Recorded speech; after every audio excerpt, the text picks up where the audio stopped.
வணங்கிட்டுமே இளைஞர்கள் கூட்டமும் நிறைந்திட்டுமே புதியதோ தலைமையும் வணங்கிட்டுமே அங்கு புரியாத புதி விளங்கிட்டுமே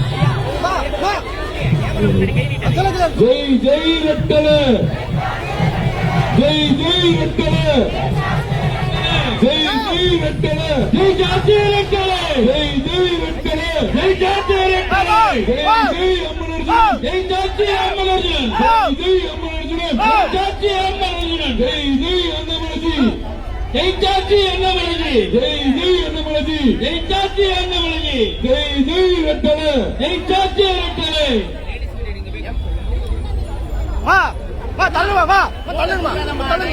கொடி கொஞ்சம் இறக்கிக்கோங்க.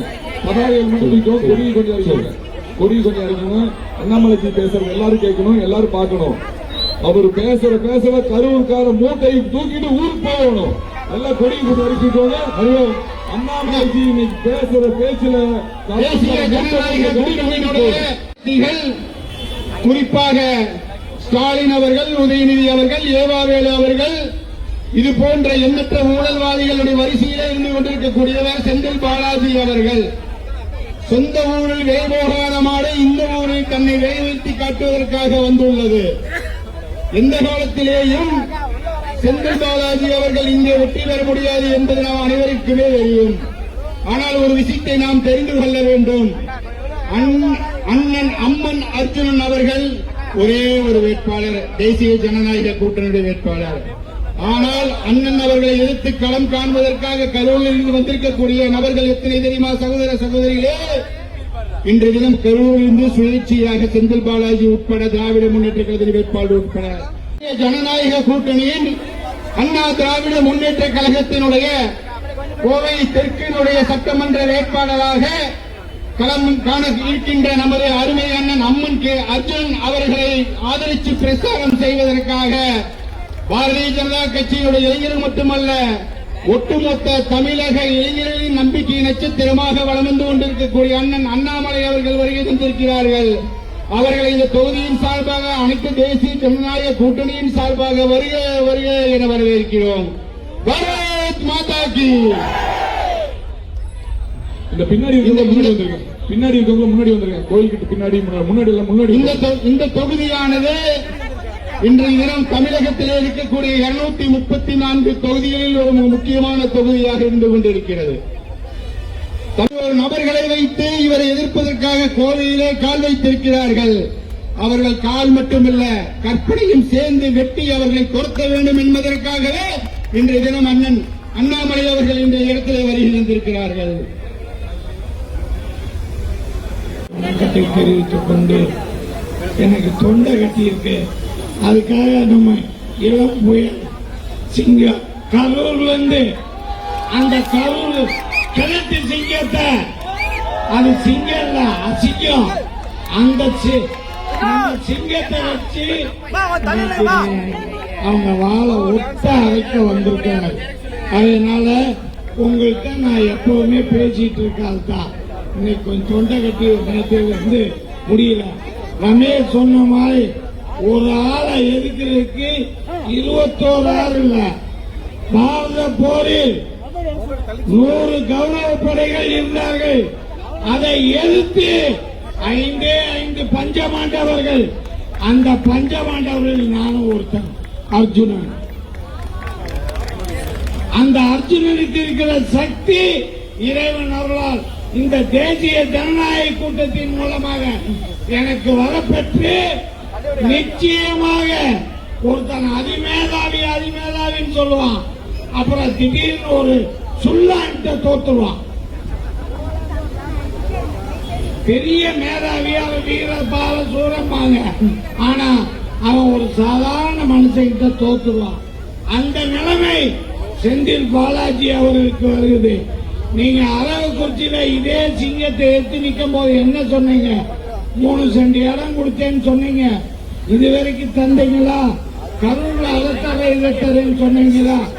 ஆனா கடைசியில் 41 உயிர் எடுத்ததுதான் மிச்சம். இப்ப இந்த கொங்கு மண்டலத்துல கோவை மக்கள் ஏமாறுவாங்கன்னு நான் தங்கம் தர்றேன், வெள்ளி தர்றேன், எல்லாம் உங்க பணம். அவர் என்ன 2006 சட்டமன்ற உறுப்பினராக இருக்கும் போது எவ்வளவு நிதி வைத்திருந்தாருன்னு தேர்தல் ஆணையத்திலேயே தெரிவிச்சிருக்காரு. ஆகையினால நம்ம அன்பு சகோதரர் அண்ணாமலை அவர்கள் இப்பொழுது உங்களிடம் பேசிப்பார்கள். ஆண்டனியா ஒரு அற்புதமான மனிதர், களத்தில் இருக்கக்கூடிய மனிதர். அனைத்து இந்திய அண்ணா திராவிட முன்னேற்ற கழகம் தலைமையிலான தேசிய ஜனநாயக கூட்டணி நம்முடைய கோயம்புத்தூர் தெற்கு தொகுதியினுடைய வெற்றி வேட்பாளர் மே 4ஆம் தேதிக்கு பிறகு தமிழகத்தினுடைய முதலமைச்சராக அண்ணன் எடப்பாடி பழனிசாமி அவர்கள் பொறுப்பேற்கும் பொழுது கோயம்புத்தூர் தெற்கு தொகுதியினுடைய குரலாக அன்னைக்கு சென்னையில் இருக்கக்கூடிய அருமையன் அர்ஜுன் அவர்களை ஆதரித்து நாம் இங்கு நின்று கொண்டிருக்கின்றோம். அருமை சொந்தங்களே, அண்ணனுடைய தகுதி நம் எல்லோருக்கும் தெரியும். எளிய மனிதன், நடந்தே போவாரு. கோயம்புத்தூர் தெற்கு தொகுதியில் அவருடைய பிரச்சாரம் என்பது நடந்தே போறார், நடந்தே மக்களை பார்க்கிறார்.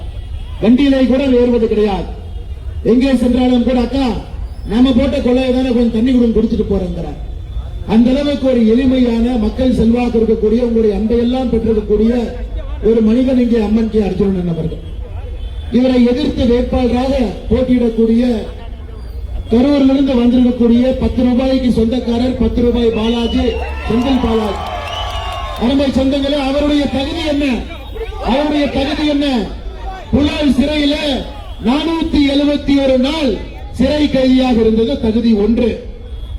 அரவக்குறிச்சியில 2019 போட்டியிட்டு 3 சென்ட் நிலம் கொடுப்பேன் என்று வாக்கை வாங்கிவிட்டு அடுத்த தேர்தல் அங்கிருந்து கரூருக்கு ஓடி, கரூர்ல போன முறை கொடுத்த கொலுசு எல்லாமே 98% அந்த கொலுசுல வெள்ளி இல்லைங்க. அதனால மக்கள் இந்த முறை கேட்பார்கள் என்று கரூரில் இருந்து கோயம்புத்தூர் தெற்குக்கு ஓடி வந்திருப்பது இன்னொரு சாதனை. 5 கட்சி மாறி இருப்பது 3வது சாதனை. மதிமுகவில் ஆரம்பித்து ஒரு கட்சியாக சுற்றி 5வது கட்சியில் அடைக்கலமாக இருக்கின்றார்கள். அதனால் 2 வேட்பாளருடைய சாதனையை நாம் தெளிவாக புரிந்து கொள்ள வேண்டும். நம்முடைய வேட்பாளர் மக்களிடம் இருக்கக்கூடியவர். கோயம்புத்தூர் தெற்கு, கோயம்புத்தூர் வடக்கு 2 தொகுதிகளிலும் கூட மக்களுடைய அன்பையும் செல்வாக்கையும் பெற்றிருப்பவர். அவர் அன்பாக, மக்கள் அன்பாக இருக்கக்கூடிய கோயம்புத்தூர் தெற்கில் என்னுடைய சொந்த பகுதியில மறுபடியும் எங்களுடைய அன்புக்காக நான் இருக்கின்றேன் என்று உங்கள் முன்னால் நின்று கொண்டிருக்கின்றார்கள் அருமை சொந்தங்கள். ஆனால் எனக்கு தெரியுங்க, மே 4ஆம் தேதி ரிசல்ட் எப்படி வரும் எனக்கு தெரியுங்க. நான் சொல்லுகின்றேன், எழுதி வைத்துக் கொள்ளுங்கள். குறைந்தபட்சம் 50,000 வாக்கு வித்தியாசத்துல இந்த தொகுதியில இரட்டை இலையில அண்ணன் அம்மன் கே அர்ஜுன் அவர்கள் வெற்றி பெற்று வரப்போகின்றார்கள். குறைந்தபட்சம். கரூரில் என்ற பிரச்சாரத்தில் இருந்தோம். நானும் அங்கே அனைத்து இந்திய அண்ணா திராவிட முன்னேற்ற கழகத்தினுடைய மாவட்ட செயலர் அண்ணன் எம்.ஆர். விஜயபாஸ்கர் அவர்கள் 2 பேரும் கரூர் தொகுதியில அரவக்குறிச்சியில பிரச்சாரம் செய்து கொண்டிருந்தோம். அப்ப அண்ணங்கிட்ட கேட்ட, என்னடா திமுக காரங்க யாரையுமே காணாம. அதான் தம்பி நானும் பாக்குறேன். அருமை சொந்தங்களை நன்றாக புரிந்து கொள்ள வேண்டும். கரூர்ல 251 பட்டி போட்டிருந்தார்கள். 251 பட்டி. அங்க அண்ணன் எம்.ஆர். விஜயபாஸ்கர் அவர்கள் எங்கெல்லாம் பட்டி போட்டு மக்களை அடைப்பதற்காக வைத்திருந்தார்களோ பட்டி பக்கத்துல தான் பாயிண்ட் போட்டே பேசுறார். அப்ப அண்ணன் சொன்னார், தம்பி 251 பட்டி தேர்தல் ஆணையத்துக்கு போய் உத்தரவு வாங்கிட்டு வந்திருக்கிறேன். 251 பட்டியும் திறக்க கூடாது என்று உத்தரவு வாங்கி கொண்டு வந்திருக்கின்றேன். இந்த கோயம்புத்தூர் தெற்கு தொகுதிக்கு இந்த கரூர் கம்பெனி டாஸ்மார்க்ல யாரெல்லாம் பணம் வசூல் செய்கின்றார்களோ அந்த கம்பெனி கோயம்புத்தூர் தெற்கு தொகுதிக்குள்ள தெரியாம தான் வந்தாங்க. அவங்க தெரிஞ்செல்லாம் வரல. அவங்க ஏதோ ஒரு தொகுதி நீங்க இந்த எலிய பொறிச்சு பிடிக்கிற மாதிரி அண்ணன் பிடிச்சு வச்சுட்டாருங்க. இங்க வந்தோடனே கரூர்காரன் கேட்டாங்க, கரூர் கம்பெனி என்னன்னே பட்டி போடுறதுக்கு இடமே காணான். இங்க எப்படிங்க பட்டி போட முடியும்? மக்கள் வீடுகள்லாம் இருக்கக்கூடிய இடத்துல எப்படி பட்டி போடுவேன்? அதை பார்த்தோன்னே எஸ்கேப் ஆகி போயிடலாம்னு பார்த்தாங்க. இப்பொழுது அந்த எலி பொறியிலே மாட்டி இருக்கிறது அருமை சொந்தங்கள். அதனால் நாம் எதற்கும் கவலைப்பட தேவையில்லை. நாம் சொல்வதெல்லாம் தமிழகத்தில் திராவிட முன்னேற்ற கழகத்தினுடைய ஆட்சி 5 ஆண்டு கால மக்கள் பார்த்துவிட்டு வேண்டாம் என்று முடிவு செய்து விட்டார். ஐயா, இந்த அலை என்பது டெல்டாவில், தென் தமிழகத்தில், வட தமிழகத்தில், மத்திய தமிழகத்தில், சென்னையில, கொங்கு பகுதியில் அனைத்து இடத்திலும் கூட ஒரே ஒரு அலைதான் இருக்கிறது. அனைத்து இந்திய அண்ணா திராவிட முன்னேற்ற கழகம் தலைமையிலான தேசிய ஜனநாயக கூட்டணி ஆட்சிக்கு வரும். அருமையண்ணன் எடப்பாடி பழனிசாமி அவர்கள் மே 4ஆம் தேதிக்கு பிறகு தமிழகத்தினுடைய முதலமைச்சராக வரணும். 2 தான், இடையில எதுவுமே கிடையாது. அதனால கோயம்புத்தூர் மாநகரத்தில், கோயம்புத்தூர் தெற்கு தொகுதியில செந்தில் பாலாஜியினுடைய வீழ்ச்சி என்பது இங்கே ஆரம்பித்தது சேப்பாக்கம் வரைக்கும் அந்த வீழ்ச்சி செல்ல போகிறது. அருமை சொந்தங்களை எதை பற்றியும் கவலைப்பட வேண்டிய அவசியம் இல்லை. நம்முடைய பணியை மக்கள்கிட்ட நாம செய்யக்கூடிய பணியை மட்டும் சொல்லிக் கொண்டு போய் கொண்டிருக்க வேண்டும். கரூர்ல இருந்து அண்ணன் சொல்வதை போல செந்தில் பாலாஜி மட்டும் வரல. கரூர் திராவிட முன்னேற்ற கழகத்திலிருந்து 18 சுயேட்சை வேட்பாளரை கூடவே கூட்டு வந்திருக்கிறார். எதுக்குங்க 18 பேர் சுயேட்சை வேட்பாளர்? ஒரு வேட்பாளரோடு சுயேட்சை வேட்பாளர் இருப்பாங்க, யாரும் இல்லை என்று சொல்லவில்லை. மாற்று வேட்பாளர் இருப்பாங்க, இல்லை என்று சொல்லவில்லை. எதற்கு இத்தனை பேர்? 18 சுயேட்சை வேட்பாளர் கிடைச்சா 18 பேர் பூத் ஏஜென்ட் வச்சுக்கலாம். ஒரு பூத்துல 18 ஆளை போடலாம். ஒரு பூத்துல 18 பேர் உட்கார்ந்தாங்கன்னா கலெக்டா பண்றோம். எச்சு கம்மியா வாக்கு நமக்கு வரலனா நிறுத்தி வை, சண்டை போடு, 7 மணி வரைக்கும் வாக்கு சதவீதத்தை நீட்டித்து வை. கலவரம் பண்ணுவதற்காகவே எவ்வளவு பெரிய கிரிமினல் பாருங்க. கலவரம் பண்ணுவதற்காகவே ஒரு வேட்பாளரோடு 18 சுயேட்சை வேட்பாளரை கோயம்புத்தூர் தெற்கு தொகுதி கூட்டு வந்து 18 பேர்த்துக்கும் ஒரே நோட்டு கையெழுத்து போட்டுருக்காங்க. 18 பேர்த்துக்கும் ஒரே ஆள் கையெழுத்து போட்டு நோட்டு உள்ள அனுப்பியிருக்கோம். அருமை சொந்தங்களே, இது போன்ற ஒரு விஷ அரசியலை, ஒரு மோசமான அரசியலை கோயம்புத்தூருக்குள்ள நம்ம விடவே கூடாது. கோயம்புத்தூர்ல இதற்கு முன்பு நடந்த உள்ளாட்சி தேர்தலில் கொலுசு கொடுக்கிறேன்னு எல்லா கொலுசையும் கொடுத்தாரு. எடுத்து டெஸ்ட் பண்ணி பாத்தீங்கன்னா 98% அந்த கொலுசுல வெள்ளியே கிடையாது. அந்த கொலுசை தூக்கிட்டு 4 திமுக காரங்க சுத்திக்கிட்டு இருந்தாங்க. அருமை சொந்தங்களே, நாம் தெளிவாக இருக்க வேண்டும். தமிழகத்தை பொறுத்தவரை தாய்மார்கள் இங்கு இருக்கிறோம். புரட்சி தலைவி அம்மாவுடைய ஆட்சியில சட்டம் ஒழுங்கு எப்படி இருந்தது என்பது நமக்கு எல்லோருக்கும் தெரியும். அது பாரத பிரதமர் நரேந்திர மோடி அவர்கள் பல மேடையில் அவர் கோடிட்டு காட்டுகின்றார். எப்படி சட்டம் ஒழுங்கு இருந்த ஒரு மாநிலம் இன்னைக்கு எப்படி இருக்குது? பெண்களுக்கு எதிரான கொடுமைகளை மட்டும் கேளுங்க. 8008 பேர் தமிழகத்திலே 5 ஆண்டுகள்ல படுகொலை. 8008 பேர். 2080 பேர் மேல பாலியல் வன்கொடுமை, ரேப்பங்கய்யா, பாலியல் வன்கொடுமை. கோயம்புத்தூர் விமான நிலையத்துக்கு பக்கத்துல, கோயம்புத்தூரை சுத்தி தமிழ்நாடு முழுவதும் 2080. அது 2080 தாய்மார்கள் இல்ல, மகளிர் இல்ல, 3 வயது குழந்தைகள் இருக்கிறார், 65 வயது மூதாட்டி இருக்கிறார். அதுல பாதி இடத்துல திராவிட முன்னேற்ற கழகத்தினுடைய பொறுப்பில் இருப்பவன் முதல் குற்றவாளியாக இருக்கின்றார். 39,000 குழந்தைகளுக்கு போக்சோ வழக்கு தமிழகத்தில்.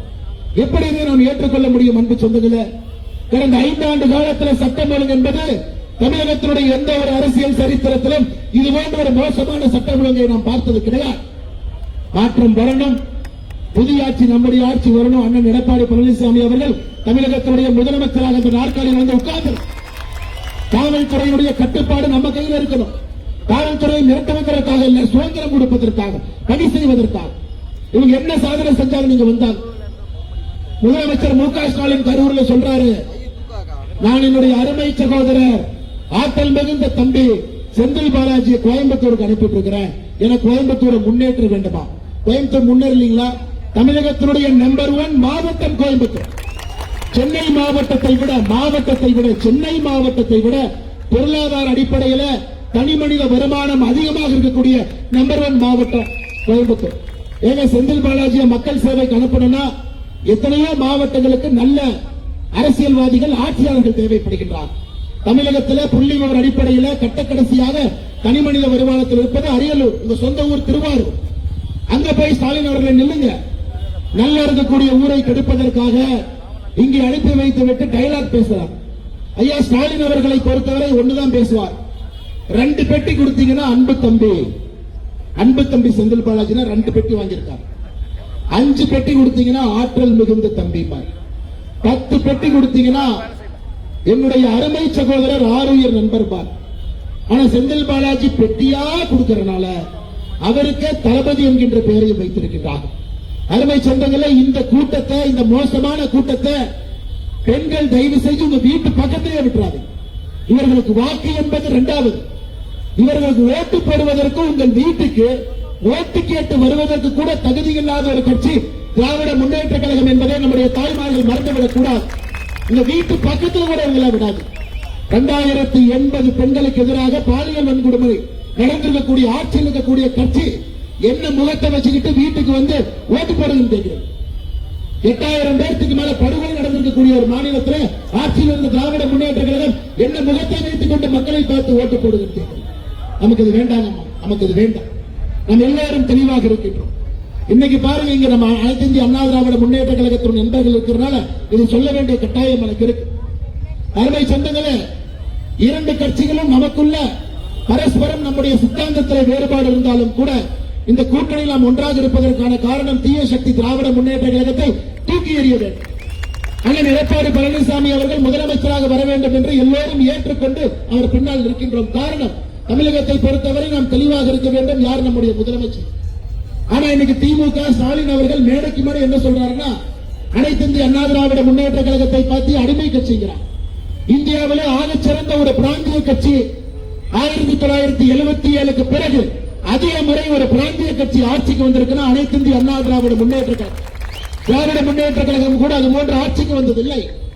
அடிமை கட்சின்னு தமிழகத்தில் இந்தியாவில் ஒரு கட்சி இருக்குன்னா அது திராவிட முன்னேற்ற கழகம் மட்டும்தான். நான் சொல்றேன், 2011 தேர்தலில் தேர்தல் பங்கீடு 3 மாடி, 2வது மாடியில தேர்தல் பங்கீட்டுக்கான பேச்சுவார்த்தை, முதல் மாடியில சிபிஐ ரைடு. இந்த காங்கிரஸ்காரனுக்கு 3% ஓட்டு இருக்கு, சிபிஐ ரைட வச்சு வைங்க. இப்போ ஏன் திமுக பொட்டி பாம்பாக காங்கிரஸ் முன்பு அமர்ந்திருக்கின்றார்கள்? எதற்கு பொட்டி பாம்பா இருக்கிறார்? 2004 இருந்து 14 வரை திமுக செய்த ஊழல் ஃபைல் இன்னும் காங்கிரஸ் வச்சிருக்கிறார். அதை எப்ப வேணாலும் வெளியிடுவான். சமீபத்தில் நீலகிரி பாராளுமன்றத்தினுடைய உறுப்பினர் அண்ணன் ஆராஸ் அவர்கள் ஏதோ காலங்காத்தால உளற நினைச்சு எதை சொல்லி மாட்டிக்கிட்டார். இதை முதலமைச்சர் ஒரு முட்டா பையன் நான் சொல்லிங்க, ஆராசா சொன்னார். 2G வழக்கில் வந்திருக்கக்கூடிய பணம் எப்படி வந்துச்சு நான் சொல்ல, ஆராஜா சொன்னார். அதனாலதான் திமுகவுடைய நட்சத்திர வேட்பாளராக இருக்கக்கூடிய ஆராசா இதுவரை ஒரு கூட்டத்தில் கூட பேசல. இந்த கூட்டத்தில் போய் மைக்கில் இந்த மாதிரி பேசிட்டு பெரிய பிரச்சனை ஆகி போயிருக்கு. அதனால எந்த கூட்டத்திலையும் ஆராசா பேசாம பின்னாடி வச்சிருக்கிறார். அதனால அருமை சொந்தங்களே, கோயம்புத்தூர்ல தெல்ல தெளிவாக நாம் இருக்க வேண்டும். கோயம்புத்தூர் தெற்கு தொகுதியில நம்முடைய வெற்றி வேட்பாளர் அண்ணன் அம்மன் கே அர்ஜுனன் அவர்கள் 50,000க்கு மேற்பட்ட வாக்கு வித்தியாசத்தில் இங்கிருந்து அனுப்பி வைக்க வேண்டும். அருமை சொந்தங்களே, நாம் எல்லோரும் நம்முடைய கூட்டணி கட்சியில் இருக்கக்கூடிய தனிச்சிறப்பு என்னன்னா, இங்க குடும்ப ஆட்சி கிடையாது. ஒரு எளிய மனிதர் எடப்பாடி பக்கத்திலே பிறந்தவர் அனைத்து இந்திய அண்ணா திராவிட முன்னேற்ற கழகத்தினுடைய பொதுச் செயலராக ஆக முடியும் என்பது உங்களுடைய கட்சி அனைத்து இந்திய அண்ணா திராவிட முன்னேற்ற கழகம் நிரூபித்திருக்கிறது. பாரதிய ஜனதா கட்சியில கிராமத்திலேயோ எங்கேயோ பிறந்திருந்தாலும் கூட தகுதியும் திறமையும் இருந்தால் மேலே வர முடியும் என்று பாரதிய ஜனதா கட்சி நிரூபித்துக் கொண்டிருக்கிறது. ராபின்சன் பூங்காவில் செப்டம்பர் 18ஆம் தேதி 1949 திமுகவுடைய முதல் கூட்டம் நடந்த பொழுது மேடையிலே கடைசி ஆளாக கருணாநிதி உட்கார்ந்திருந்தார். 27வது ஆள் அவர்தான் கடைசி. அப்ப 26 பேர் என்ன? அண்ணாதுரை சிஎன் அண்ணாதுரை அவர்கள், அவருடைய குடும்பத்தை பத்தி இன்னைக்கு நான் பேசுறேன் பாருங்க. அவருக்கு சொந்தமாக குழந்தைகள் இல்லை. அவருடைய தங்கையினுடைய 4 குழந்தைகளை எடுத்து குழந்தைகளாக வளர்த்து வைத்தார். யாராவது அரசியலுக்கு வந்தாங்களாங்க? 2020 பேச்சுல அண்ணாதுரை ஐயாவுடைய கொள்ளு பேத்தி பிரத்திகா ராணி IAS அதிகாரியாக UPSC எக்ஸாம்ல பாஸ் பண்ணி அண்ணாதுரை ஐயாவுடைய கொள்ளு பேத்தி இன்னைக்கு இந்தியாவில் IAS ஆபீசராக ஏதோ ஒரு மாநிலத்தில் பணி செய்து கொண்டிருக்கிறார். அண்ணாதுரை ஐயாவுடைய வளர்க்கப்பட்ட மகன்கள், மகள்கள், பேத்திகள், கொள்ளு பேத்தி ஏதோ ஒரு குடும்பம் நடத்தி எங்கேயோ ஒரு இடத்துல ஒரு கம்பெனி வச்சு நடத்திட்டு இருக்கிறாங்க. ஆனா திராவிட முன்னேற்ற கழகத்தினுடைய குடும்பம் அப்படிப்பட்ட குடும்பமா? ஒரு ரயில் ஏறி டிக்கெட் எடுக்காம சென்னைக்கு வந்து செல்வங்களை எல்லாம் கொளித்து உலக பணக்காரர்கள் வரிசையில முதல் 200 இடத்தில் இருக்கக்கூடிய கலாநிதி மாறன் எங்க? ஆனா இன்னைக்கு முதலமைச்சர் ஸ்டாலின் அவருடைய வேட்புமனு எடுத்து பார்த்தா சொந்தமா கார் இல்ல, மொத்த சொத்து 41 லட்சம், அசையா சொத்து 1 கோடி. என்ன ஏமாத்துறீங்களா? காதல் நாம பூ வச்சு சுத்திட்டு இருக்கிறோம்லாங்க. அண்ணாதுரை ஐயாவுடைய குடும்பத்திற்கு நேர் எதிராக ஒரு கட்சி இருக்குன்னா திராவிட முன்னேற்ற கழகம்.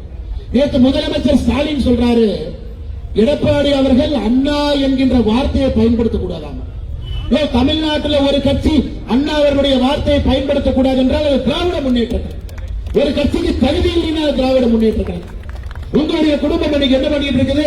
பேரறிஞர் அண்ணா அவர்களுடைய குடும்பம் என்ன செய்து கொண்டிருக்கிறது? அருமை சொந்தங்களே, இதெல்லாம் நம்ம தேர்தல் நேரத்தில் பேசணும், மக்களிடம் கொண்டு போகணும்.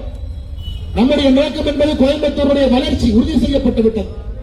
இங்கே எல்லா தொகுதியிலும் கூட கடந்த முறையை போல 11க்கு 11 என்பதில் தெல்ல தெளிவாக இருக்கின்றோம். 10க்கு 10 அவிநாசியும் சேர்த்து 11க்கு 11 வளர்ச்சி என்பது உறுதி செய்யப்பட்டுவிட்டது. கோயம்புத்தூர் தெற்கு தொகுதியினுடைய சட்டமன்ற உறுப்பினராக உங்களை அன்பையெல்லாம் பெற்று அம்மன் கே அர்ஜுனன் அவர்கள் வெற்றி பெறப் போகின்றார். 50,000 வாக்கு வித்தியாசத்தில் வெற்றி பெறப் போகின்றார் என்பது உறுதி செய்யப்படுகிறது. ஐயா, இன்னைக்கு நம்ம சித்தாந்தமும் பேசணும். தவறான மனிதர்கள் அரசியல் இருக்கக்கூடாது, விடக்கூடாது. செந்தில் பாலாஜியை போன்றவர்கள் இங்கிருந்து அண்ணன் சொல்வதை போல வாளை ஒட்டு நறுக்கி திரும்ப அனுப்பிச்சிருங்க. இன்னைக்கு கரூரும் செந்தில் பாலாஜியை ஏற்றுக்கொள்வது தயாரா இல்லை. அவர் புகலிடத்துக்கு இருக்கக்கூடிய ஒரே ஒரு இடம் அறிவாலயத்துக்கு மட்டும்தான் அவர் போக முடியும், கரூருக்கு போக முடியாது. ஆனால் நம்முடைய தொண்டர்கள் கண் துஞ்சாமல் களத்துல எப்படி நம்முடைய வெற்றி வேட்பாளர் அம்மன் கே அர்ஜுன் அவர்கள் ஒரு இடமாக நடந்து போய் ஒரு வீடாக மக்களை சந்தித்து பேரை சொல்லி கூப்பிட்டு அவர்களுக்கும் மக்களுக்கும் இருக்கக்கூடிய உணர்வை தினமும் வெளிப்படுத்திக் கொண்டிருக்கின்றார்களோ அதை தொண்டர்களாக நாமும் அதை செய்ய வேண்டும் என்று அன்போடு சொல்லி, அருமை சொந்தங்களே, ஏப்ரல் 23ஆம் தேதி நடக்கப் போகின்ற இந்த சட்டமன்ற தேர்தலில் தமிழகத்தில் ஒரு நிச்சயமான மாற்றத்திற்காக நாம் எல்லாம் இங்கே இருந்து அண்ணன் எடப்பாடி பழனிசாமி அவர்களை தமிழகத்தினுடைய முதலமைச்சராக கோயம்புத்தூர் தெற்கு தொகுதியினுடைய நம்முடைய வெற்றி வேட்பாளராக அம்மன் கே அர்ஜுன் அவர்களை சட்டமன்ற உறுப்பினராக இங்கிருந்து நீங்கள் அனுப்பி வைக்க வேண்டும் என்று சொல்லுகின்றோம். இன்னைக்கு திமுக முதலமைச்சர் ஸ்டாலின் அவர்கள் மேடையில் 5 ஆண்டு காலமாக அவர்கள் செய்த சாதனை எதுவும் சொல்ல மாட்டார். 511 தேர்தல் வாக்குறுதி, முழுமையாக 70 தேர்தல் வாக்குறுதி நிறைவேற்றலைங்க ஐயா. 70 நிறைவேற்று 511 70 தேர்தல் வாக்குறுதி எவ்வளவு ஐயா? 15 விழுக்காடு. 15 விழுக்காடு. முதலமைச்சர் ஸ்டாலின் அவருக்கு கணக்கு சொல்லிக் கொடுத்த வாத்தியார் நல்லவர் தாங்க, பாடம் படிச்ச மாணவன் தான் மக்கு. 511 தேர்தல் வாக்குறுதியில் 70 வாக்குறுதி என்பது 15 விழுக்காடு. 99% நிறைவேற்றி விட்டோம். 99% கோயம்புத்தூர்ல மட்டும் பாருங்க எத்தனை வாக்குறுதி நிறைவேற்றவில்லை என்று படிக்கின்றேன். தமிழகத்தில் பாருங்க, மாணவர்களுக்கு கல்வி கடன் ரத்து செய்யல, சிலிண்டருக்கு மானியம் 100 ரூபாய் கொடுப்போம், கொடுக்கல.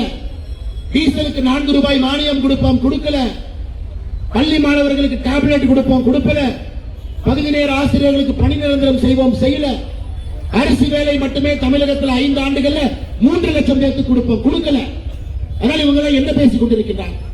கனிமொழி கருணாநிதி அக்கா அடுத்த கட்டம் போயிட்டாங்க. அவங்க தூங்கும் போது வர்ற கனவு எல்லாம் உண்மை நினைச்சு காலைல மைக்கில் பேசுறாங்க. நேற்று கனிமொழி அக்கா மைக்கில் பேசுறாங்க, பெண்கள் எல்லாம் சிலிண்டர் தட்டுப்பாடு, ரோட்டில் சிலிண்டருக்கு எல்லாம் நிக்கிறாங்க. கனிமொழி அக்கா அவர்களே, எப்பவாவது நீங்க சிலிண்டர் புக் பண்ணிருக்கீங்களா? கனிமொழி அக்கா அவர்களே, உங்க பேர்ல சிலிண்டர் அக்கவுண்ட் இருக்கா? 25 நாள் கழித்து நீங்க சிலிண்டர் வாங்கினதுக்கு அப்புறம் புக் பண்ணா 10 நாளைக்குள்ள உங்களுக்கு சிலிண்டர் வருதா இல்லையா? நீங்க சொல்லுங்க. எங்கே சிலிண்டர் தட்டுப்பாடு? ஏன் இந்த மாதிரி பொய்ய சொல்லி சுத்திட்டு இருக்கிறீங்க? காங்கிரஸ்காரன் 3 நாளைக்கு சிலிண்டர் தூக்கி சுத்தினா அவனு சிலிண்டர் இறக்கி வச்சுட்டு கிளம்பி போயிட்டான். இன்னைக்கு சிலிண்டர் தட்டுப்பாடு என்று சொல்லக்கூடிய தமிழகத்தில் ஒரே ஒரு பொய் பேசக்கூடிய தலைவி கனிமொழி கருணாநிதி. ஐயா, வளைகுடா போருக்கு பிறகு பாகிஸ்தான்ல பெட்ரோல் விலை 40% உயர்ந்திருக்கிறது. 40%.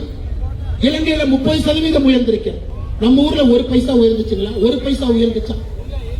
அப்படி பாரத பிரதமர் நரேந்திர மோடி அவர்கள் மக்களுக்கு எந்த பிரச்சனையும் வராம பார்த்துக் கொண்டிருக்கின்றார்கள். இந்த அடிமை கட்சி திராவிட முன்னேற்ற கழகம் பொய்யை பேசுவதை மட்டுமே காலையிலிருந்து இரவு வரை அதை முழு நேர தொழிலாக செய்து கொண்டிருக்கிறார். அம்மா, இன்னொன்னு நான் சொல்ற, தாய்மார்களுக்கு கடைசியா வெயில் ஆயிடுச்சு, வெயில் நிக்கிறீங்க, இருந்து போது சொல்லணும். ஏன் நம்ம 10 ரூபா பாலாஜின்னு சொல்றோம்? மீடியா நண்பர்களுக்கு ஏன் 10 ரூபா பாலாஜின்னு சொல்றோம்? அம்மா, நான் கணக்கு சொல்றேன், நீங்க கேட்டுக்கு. இந்த கொலுசு, ஹாட் பாக்ஸ், அண்டா குண்டா, இந்த கையில கட்டுற வாட்ச் அடுத்தது வருங்கம்மா, ஒரு வாரத்துல. இப்பதான் ஸ்மார்ட் வாட்ச் எல்லாம் ஆர்டர் பண்ணி வச்சிருக்காரு. அம்மா, நன்றாக புரிந்து கொள்ள வேண்டும். கடந்த 5 ஆண்டுகள்ல டாஸ்மார்க்கிலே வந்த வருமானம் 2021-22 36,000 கோடி. திராவிட முன்னேற்ற கழக ஆட்சியினுடைய முதல் ஆண்டு 36,000 கோடி, 2வது ஆண்டு 44,000 கோடி, 3வது ஆண்டு 45,855 கோடி, 4வது ஆண்டு அதாவது 2024-25 48,000 கோடி, 2025-26 51,000 கோடி. அப்ப மொத்தமா 5 வருஷம் திமுகவில் டாஸ்மார்க் வருமானத்தை கூட்டினீங்கன்னா 2,24,371 கோடி. இது டாஸ்மார்க் வந்திருக்கக்கூடிய வருமானம். இந்தியாவில் எங்கேயுமே 2,24,000 கோடி நீங்க நினைச்சு கூட பார்க்க முடியாது. நேற்று ஒரு குடிமகனுக்கு நம்ம நண்பருக்கு போன் பண்ணானே, ஒரு குவார்டர் பாட்டில் எவ்வளவு நினைக்கிறீங்க சொல்லுங்க. நண்பர் சொன்னார், அண்ணே எந்த குவார்டர் பாட்டில் கேட்கறீங்க? இல்லனே, ஒரு குவார்டர் பாட்டில் ரேட்ட சொல்லுங்க. அண்ணே, 2 சரக்கு இருக்கு. வீரன் ஒரு சரக்கு இருக்கு, அது வந்து நம்ம கழிப்பட தண்ணி மாதிரி இருக்கும், அது ஒரு பாட்டில் அடைச்சு கொடுக்குறாங்க, அது 150 ரூபா. இன்னொரு சரக்கு 220 ரூபாய். அம்மா இந்த 150 ரூபாய் கணக்கு போட்டீங்கன்னா 2,24,000 கோடி. 150 ரூபாய் ஒரு பாட்டில் கணக்கு போட்டீங்கன்னா 1495 கோடி பாட்டில் வித்திருக்காங்க. 1495 கோடி பாட்டில். பாட்டிலுக்கு 10 ரூபாய் எவ்வளவுங்க சகோதரர் இருக்கிறார்? 14,950 கோடி ரூபாய். 14,950 கோடி ரூபாய் தான் அந்த சாராய பணம் தான் இன்னைக்கு அப்படியே ஊர்ந்துகிட்டு இருக்குது. அதனால தாய்மார்கள் இதை நீங்க விடவே கூடாது. காமராஜர் ஐயா படி படி என்று சொன்னார், ஸ்டாலின் அவர்கள் குடி குடி என்று சொல்லுகின்றார். 2 பேருக்கு இவ்வளவுதான், இதை தவிர எந்த வித்தியாசமே இல்லை. அதனால அருமை சொந்தங்களே நாம் தெளிவாக இருக்க வேண்டும். இவ்வளவு பணத்தை கொள்ளையடித்து விட்டு நம் முன்னால் நின்று கொண்டிருக்கின்றார்கள். இவர்களுக்கு இந்த தேர்தலில் நீங்க தக்க தண்டனை கொடுக்கணும். கோயம்புத்தூர் தெற்கு தொகுதியில ஒரு வரலாறு காணாத தோல்வியை செந்தில் பாலாஜிக்கும் திராவிட முன்னேற்ற கழகத்துக்கும் அளித்து இங்கிருந்து நீங்கள் திருப்பி அனுப்ப வேண்டும் என்று இங்க இருக்கக்கூடிய எல்லா அன்பு சொந்தங்கள், கடையில் இருக்கக்கூடிய சொந்தங்கள், பெரியவர்கள், தாய்மார்கள், காலையில வாக்கிங் போயிட்டு அண்ணாக்கெல்லாம் வந்து நிக்கிறாங்க, செட்டில் ஆடிட்டு வந்து நிக்கிறாங்க, கடைக்காரக்கார் நிக்கிறாங்க, அன்பு தொண்டர்கள் நிக்கிறாங்க, ஆட்டோக்காரன் நிக்கிறாங்க, பள்ளிக்கூடத்துக்கு குழந்தைகள் எல்லாம் கூட்டு போயிட்டு வரக்கூடிய பெற்றோர்கள் நிக்கிறாங்க. அருமை சொந்தங்களே, உங்களுக்காகத்தான் பேசிக் கொண்டிருக்கின்றோம். உங்களுக்காகத்தான் ஆட்சி மாற்றம் வேண்டும் என்று சொல்லுகின்றோம். உங்களுக்காகத்தான் அண்ணன் எடப்பாடி பழனிசாமி அவர்கள் தமிழகத்துடைய முதலமைச்சராக பொறுப்பேற்க வேண்டும் என்று சொல்லுகின்றோம். உங்களுக்காகத்தான் அம்மன் கே அர்ஜுன் அவர்கள் இந்த தொகுதியினுடைய சட்டமன்ற உறுப்பினராக நீங்கள் அவரை அனுப்பி வைக்க வேண்டும் என்று சொல்லுகிறோம். ஐயா இங்க பாருங்க, நம்ம தைரியமா படிக்கலாம். பிஜேபி காரங்க, அதிமுக காரங்க தைரியமா இந்த லிஸ்ட் படிக்கலாம். ஹரிகரன், கவிதாசன், ஞானசேகரன், தெய்வ செயல், பாஸ்கரன், பெரிய நாயகன், இவங்கெல்லாம் யாருனாங்க ஐயா? பெண்களுக்கு எதிரான பாலியல் குற்ற வழக்குல முதல் குற்றவாளியாக வேறு வேறு வழக்கில் இருக்கக்கூடிய திமுகவினுடைய பொறுப்பில் இருக்கிறவன். ஏதோ தொண்டன் சொல்லிங்க, பொறுப்பில் இருக்கிறவன். அதே போல கஞ்சா வழக்கில் பாருங்க, சர்ஃப்ராஸ் நவாஸ், ஜெயினுதீன், சிவசங்கர், ரமணா, ஜாஃபர் சாதிக், இப்ராஹிம், ஜெர்ஷன், சரண்யா, இவங்க எல்லாம் கஞ்சா வழக்கில் இருக்கக்கூடிய திராவிட முன்னேற்ற கழகத்தினுடைய பொறுப்பில் இருக்கிறவன். எப்படி ஐயா கஞ்சாவை கட்டுப்படுத்த முடியும்? எப்படி கட்டுப்படுத்த முடியுங்க? ஜாஃபர் சாதிக் போய் முதலமைச்சர் போட்டோ எடுக்கிறான். ஜாஃபர் சாதிக் போய் உதயநிதி ஸ்டாலின் போட்டோ எடுக்கிறான். அந்த போட்டோவை பார்த்ததுக்கு அப்புறம் ஏதாவது ஒரு காவல்துறை அதிகாரி ஜாஃபர் சாதிக் தூக்கிட்டு வந்து முட்டியில் வச்சு 2 தட்டு தட்டுவாங்களா? இல்லைங்க ஐயா. கஞ்சா விற்கிறவனே திமுக. இதெல்லாம் நன்றாக நாம் உணர்ந்து கொள்ள வேண்டும். அடுத்து பாருங்க, மரூர் ராஜா, வேலு, கண்ணுக்குட்டி, இவங்க கள்ளச்சாராயம் காட்சி வித்தவன். அது கள்ளக்குறிச்சியாக இருக்கட்டும், விழுப்புரமாக இருக்கட்டும், தமிழகத்தில் 2 கள்ளச்சாராய சாவுகள், 21 பேர், 66 பேர். 2 வழக்கிலும் முதல் முக்கிய குற்றவாளி திராவிட முன்னேற்ற கழகத்தினுடைய பொறுப்பில் இருக்கக்கூடியவர். எப்படி கள்ளச்சாராயத்தை கட்டுப்படுத்த முடியுங்க? ஆனால் அருமை சொந்தங்களே, இந்த ஆட்சி தூக்கி எறியப்பட வேண்டும். எந்த அடிப்படையிலும் கூட இந்த ஆட்சி நீங்க அனுமதிக்க கூடாது என்று சொல்லி காலையில அம்மன் கே அர்ஜுனன் அவர்கள் மிக அற்புதமான ஒரு எளிய மனிதருக்காக நாம் எல்லாம் ஒரு இடத்தில் நின்று கொண்டிருக்கின்றோம். அண்ணன் அவர்கள் கோயம்புத்தூர் தெற்கு தொகுதியினுடைய வெற்றியை உறுதி செய்வார், உறுதி செய்வார், உறுதி செய்வார். 50,000 வாக்கு வித்தியாசத்திலே வெல்வார், வெல்வார், வெல்வார். மே 4ஆம் தேதி ஒரு சரித்திரத்தை கோயம்புத்தூர் தெற்கு தொகுதி மக்கள் நீங்கள் படைப்பீர்கள், படைப்பீர்கள், படைப்பீர்கள். அதை நாம் எல்லாரும் ஒன்றாக சேர்ந்து அதை செய்வோம் என்று சொல்லி நம்முடைய மேடையில் இருக்கக்கூடிய எல்லா அன்பு தலைவர்களுக்கு நன்றி சொல்ல வேண்டிய நேரத்தில் இருக்கின்றோம். நம்முடைய தொண்டர்களுக்கு நன்றி சொல்ல வேண்டிய நேரத்தில் இருக்கிறோம். அனைத்து இந்திய அண்ணா திராவிட முன்னேற்ற கழகத்தினுடைய இந்த பகுதியினுடைய இரும்பு கோட்டையாக இருக்கக்கூடிய பகுதி செயலாளர்கள் ராமநாதபுரம் அருமையண்ணன் டிஜே செல்வகுமார் அவர்கள், காந்திபுரம் எம்ஜிஆர் ராஜ்குமார் அவர்கள், பூ மார்க்கெட் அண்ணன் இலைக்கடை ஜெயபால் அவர்கள், சுந்தரன் அவர்கள் 3வது முறையாக தொடர்ந்து சட்டமன்ற உறுப்பினராக நம்முடைய அன்பையெல்லாம் பெற்று அனுப்பி வைப்போம் என்று சொல்லி மிக பொறுமையாக காலையிலிருந்து கேட்டுக்கொண்டிருக்கூடிய சொந்தங்களுக்கு, இந்த கூட்டத்தினால இடையூறாயிருந்தா, பொதுமக்களுக்கு தொந்தரவாயிருந்தா அதுக்காக மன்னிப்பையும் கேட்டு எல்லா அன்பு சொந்தங்களுக்கு நன்றி தெரிவித்து வாக்கை இரட்டை இலை சின்னத்திற்கு, இரட்டை இலை சின்னத்திற்கு, இரட்டை இலை சின்னத்திற்கு கோயம்புத்தூர் தெற்கு தொகுதியில அண்ணனுக்கு அளித்த ஒரு சரித்திர வெற்றியை நீங்கள் அளிக்க வேண்டும் என்று அன்போடு கேட்டுக்கொண்டு எல்லோருக்கும் நன்றி தெரிவித்து உரையை முடித்துக் கொள்கின்றேன். நன்றி, வணக்கம். பாரத் மாதா கி ஜெய். ஒரு நேர்மையான